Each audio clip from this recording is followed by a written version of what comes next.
اما بعد فاعوذ باللہ من الشیطان الرجیم بسم اللہ الرحمن الرحیم۔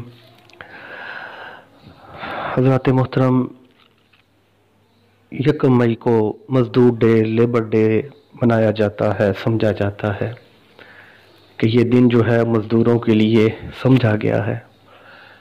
آئے میں آپ کو بتاؤں یہ کیوں ہوا، یہ کیوں منایا جاتا ہے، اور اسلام مزدوروں کے لیے کیا حکم دیتا ہے، ہمارے نبی کریم نے مزدوروں کے لیے کیا پیغام دیا ہے۔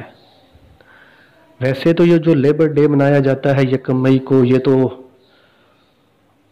1884 میں مزدوروں نے یہ احتجاج نکالا تھا، کام ان سے زیادہ لیا جاتا تھا، اجرت ان کو کم دی جاتی تھی، تقریباً 16 گھنٹے کام کرواتے تھے اور جو اجرت تھی وہ کم تھی۔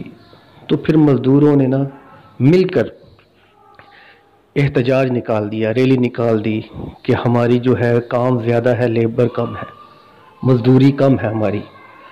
اسی سلسلہ میں جب انہوں نے احتجاج نکالا تو شکاگو کے شہر میں جب یہ ریلی نکلی تو حکومت والوں نے ان پر فائر کر دیے، سیدھے ان کو مارا۔ تب وہ کافی ہلاکتیں ہوگی مزدوروں کی۔ تو وہ یہ سانحہ کی وجہ سے لیبر ڈے یکم مئی کو رکھ دیا، کیونکہ یکم مئی والے دن مزدوروں نے احتجاجی ریلی نکالی تھی۔ اس دن کے لیے ان کو پھر یہ دن منا دیا، لیبر ڈے منا دیا۔ ہر یکم مئی کو لیبر ڈے مناتے ہیں کہ یہ دن جو ہے یہ خاص مزدوروں کے لیے ہے۔ حضرات محترم، آئیں ہمارا اسلام کیا کہتا ہے، ہمارے نبی کریم کیا فرماتے ہیں۔ آج سے 1400 سال پہلے چلیں، یہ تو 1884 کی بات ہے، اس کے بعد دن منانے لگے ہیں۔ ہمارے نبی کریم فرماتے ہیں کہ مزدور کے پسینہ سوکھنے سے پہلے اس کو اس کی اجرت دے دو۔ جب بھی مزدور سے تم کوئی کام کرواؤ، کوئی مزدوری کرواؤ، ہمارے نبی کریم فرماتے ہیں کہ اس کا پسینہ سوکھنے سے پہلے اس کو اس کی اجرت دو، اس کا جو معاوضہ ہے وہ اس کو دے دو۔ یہ ہمارے نبی کریم اسلام بتاتا ہے، اس طرح مزدور کے ساتھ پیش آؤ۔ حضور اکرم صلی اللہ علیہ وآلہ وسلم کی بارگاہ میں ایک صحابی آئے، آپ نے حضور سے سلام لیا، تو جب حضور نے اس کے ہاتھ کو دیکھا تو ان کے ہاتھوں پر چھالے بنے ہوئے تھے۔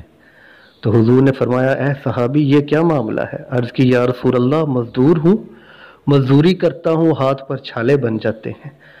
تو میرے نبی کریم نے ان ہاتھوں کو کہا قریب لے کر آؤ۔ تو حضور نے اس صحابی کے ہاتھوں کو پکڑ کر ان کے بوسے لینے لگے، ان کو چومنے لگ گئے، جو چھالے بنے ہوئے تھے جن ہاتھوں پر ان کو چومنے لگے۔ تو صحابی عرض کرے، یا رسول اللہ میں مزدور بندہ ہوں، آپ میرے ہاتھوں کو چوم رہے ہیں؟ تو حضور نے فرمایا کہ یہ وہ ہاتھ ہے جو ہاتھ خدا پسند کرتا ہے، ان ہاتھوں کو تو خدا پسند کرتا ہے، تو ان ہاتھوں کے کیا میں چوم نہ لوں ان ہاتھوں کو؟ میرے نبی کریم کا فرمان سنیں کہ مزدوروں جو محنت کرتے ہیں ان کے ہاتھوں کو تو رب بھی پسند کرتا ہے۔ یہ آج سے 1400 سال پہلے کی تبلیغ ہے، ہمارا اسلام بتا رہا ہے کہ مزدوروں کے ساتھ کیسے تم پیش آؤ۔ حضور فرماتے ہیں مزدوروں کا پسینہ سوکھنے سے پہلے ان کی اجرت دے دو۔ اس کو پھیلاؤ، اس چیز کو دیکھو کہ ہمارا اسلام کتنی محبت کرتا ہے مزدوروں کے ساتھ۔ تو حضرات محترم، ہمارا جو اسلام ہے، ہمارا جو ایمان ہے، وہ سب سے اچھا ہے۔ ہمارے نبی کریم کا فرمان دیکھ لیں، مزدوروں سے کتنی محبت ہے۔